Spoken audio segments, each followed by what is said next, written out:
ang inaalagaan nilang Japanese melon. Sa mga hindi nakakaalam, Japanese melon is one of the prized crops ng Japan. Sobrang mahal nito. Yan, makikita nyo very defined yung pattern niya sa labas. And of course, yung loob nito, napakatamis. It's challenging for us to grow difficult crops. Okay So we wanted to prove to everyone that it is Okay. possible to grow in the Philippines. Okay. That's always kasi ang miss naman na hindi ko kaya yan dito Opo. sa Pilipinas. But with the right technology, with the right approach, and dedication, commitment Yes. to grow. Kasi Yes. commitment to eh. Totoo. Parang asawa mo. 100% po yan. Commitment to grow it on the way you want it really. You have to be there every day. So the goal is, to level up yung methods natin Opo. in crop production.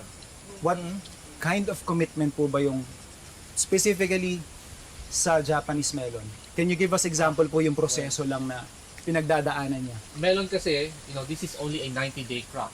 90 days lang So po ito? very quick siya. Okay. Yung growth rate niya from seedling, to let's say flowering, medyo napakabilis everyday. Magugulat ka eh. For example, ito nung na-pollinate namin, everyday it's accumulating about 80 to 100 gram of fruit weight.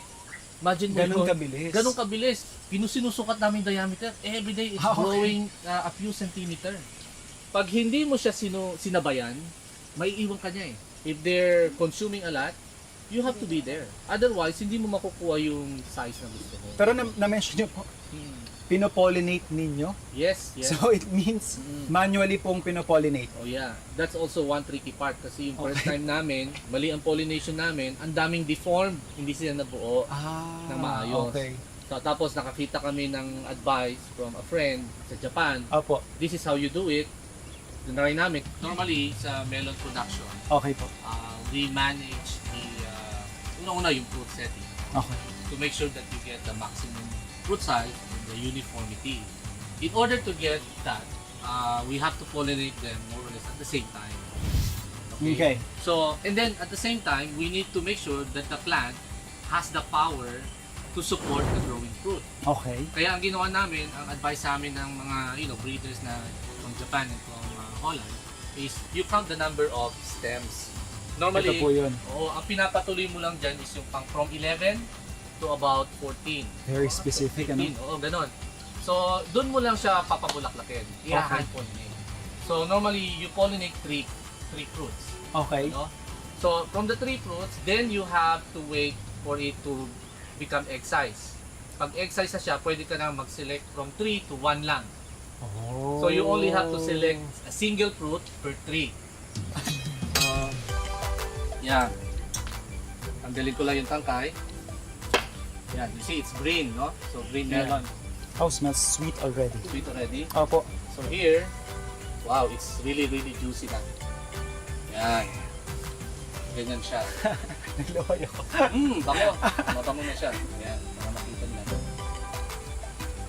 Pero naintindihan ko po yung sinasabi niyong na-overcure. Pero, Oo.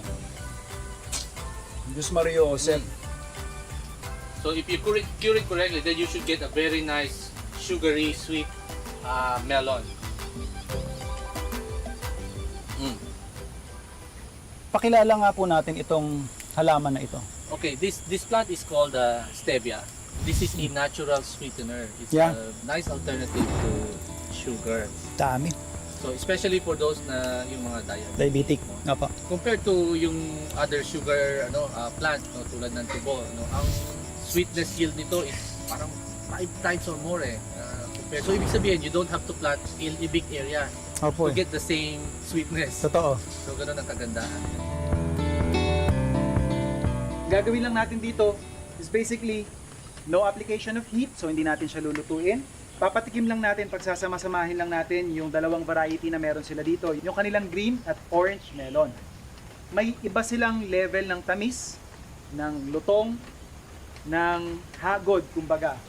So yun lang ang kailangan natin gawin. Pagsasamahin ko lang sila. And parang pinaka-sauce lang ito is yung paborito nating katas din ng melon. So unahin ko lang kayurin yung ating green melon. Parang shoestring lang yung kalalabasan nito. And for our orange, Small dice ko lang siya. And gagamit din ako ng melon baller para dun sa ating green ulit. And of course, para i-highlight muli yung isa sa mga produkto nila dito sa Bukid Amara, yung kanilang edible flowers.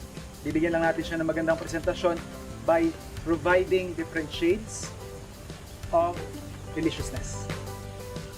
And finally, bago natin siya i-present, para lang natin iangat ulit yung parang tamis niya. Importante, lalagyan natin siya ng sea salt. Ayan, ready na ang ating Japanese melon salad.